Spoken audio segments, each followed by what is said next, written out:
Bonjour, bienvenue chez Redwood Paddle. Vous avez sous les yeux la nouvelle 11.6 Funbox Air. Donc nouvelle puisqu'on l'a beaucoup modifiée par rapport aux années précédentes. Donc c'est la première année où on la retrouve en 6 pouces d'épaisseur.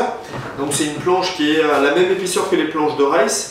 L'idée puisque c'est pas du tout une planche pour surfer, c'est vraiment une planche de balade, c'était d'avoir la rigidité la plus importante possible. Donc on a une planche de 6 pouces, c'est vraiment très stable. On est sur une planche de 33 de large, donc une planche qui est très stable, d'autant plus qu'on a fait le choix d'un shape avec un gros square tail, c'est-à-dire un arrière très carré, ce qui fait que la planche est très posée sur l'eau et très confortable. Contrairement à une planche de race ou une planche typée surf, on a un outline, un shape en fait qui finit plus pointu à l'arrière. Alors c'est beaucoup mieux pour un changement rail to rail quand on surfe, mais en termes de stabilité c'est beaucoup moins confortable. Donc là vraiment on a fait le choix d'une planche très confortable. Elle fait 33 pouces de large, mais surtout elle garde une largeur importante jusqu'à l'arrière. Donc ce qui fait qu'on ne peut pas faire une planche beaucoup plus stable que ça. En termes de confort, c'est vraiment top. Après, on a fait le choix d'avoir un nez pointu. Alors pourquoi? C'est pour de la balade, une utilisation en balade. On a une planche qui va mieux remonter au vent.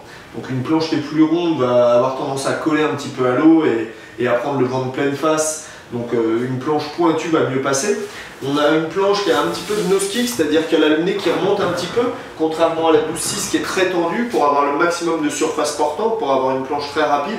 Là on a une planche qui remonte un petit peu, c'est vraiment voulu puisque l'idée c'est de passer en rivière très facilement. Donc on voit bien souvent les vagues, les remous sont très rapprochés. Donc on a besoin d'une planche qui ne va pas piquer le nez dans la vague précédente. Et c'est la même chose quand on se balade et qu'il y a du clapot, quand on remonte face au vent, on a un clapot serré, on a besoin d'avoir une planche qui passe par-dessus le clapot. L'idée c'est toujours d'avoir énormément de confort. Donc après on a rajouté des petits anneaux, des petits œillets ici, on a rajouté des élastiques devant et derrière pour pouvoir transporter plus de matériel. Là l'idée c'est de pouvoir mettre une glacière et de la sangler ou de mettre des petits tendeurs pour la tenir. Donc vous pouvez pêcher assis sur votre glacière. On peut emmener un chien dessus qui ne va pas abîmer la planche puisque c'est vraiment l'idée de cette planche là, une planche un peu nature.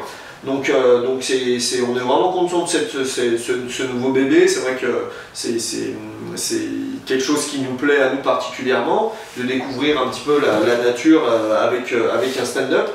Après en termes d'accessoires, on est sur, comme tout le reste de la gamme cette année avec la nouvelle pompe. Donc on part sur la base de la HP2 de l'an dernier, qui est une pompe qui a montré toutes les qualités qu'elle avait, avec zéro souci. On a toujours le manomètre intégré, donc une planche comme ça, c'est une planche qui va être gonflée à minimum 16 PSI, jusqu'à 18-20. Donc on a toujours une pompe double action. Donc une position où on met de l'air en tirant et en poussant pour mettre en forme la planche rapidement, et une position où on met l'air plus qu'en poussant, donc là on monte très facilement en pression. Donc on a fait renforcer le tube par rapport au tube classique qu'on avait l'an dernier, donc il est un petit peu plus rigide, donc il va moins se déformer. En termes d'aileron, on a toujours un US box comme l'année dernière et comme sur la plupart de nos planches, sans outils, donc ça permet de garder beaucoup de cap avec un aileron assez incliné, avec un chip surf, mais l'avantage de ne pas prendre les algues et de bien passer partout. Et puis on retrouve cette année sur cette planche là le nouveau sac, donc le sac en ripstop, donc c'est une matière qui est très solide. En plus le sac est doublé à l'intérieur, donc on a vraiment de l'épaisseur, un sac qui ne se déforme pas du tout. On a des belles poignées très confortables dessous. Évidemment les roulettes, donc ça c'est vrai que c'est vraiment chouette pour transporter sa planche, une poignée dessous mais qui permet aussi d'avoir une surface plate dessous quand on la pose. Et puis évidemment toujours le sac à dos super confortable avec une ceinture ventrale, une petite poignée ici, donc on peut mettre sa paillette sur le côté, la sangler ici pour qu'elle tienne sur le côté du sac, mais vu la taille du sac on peut aussi la mettre dedans avec la pompe et la planche bien évidemment. Voilà, donc c'est une planche qui va être j'espère bien accueilli. En tout cas nous on aime beaucoup cette planche aussi, comme tout le reste de la gamme, et je pense qu'on a une jolie gamme cette année, mais n'hésitez pas à nous appeler si vous voulez plus de conseils, de renseignements sur cette planche là ou sur d'autres évidemment. Voilà, on attend votre coup de fil ou votre mail. A bientôt, ciao.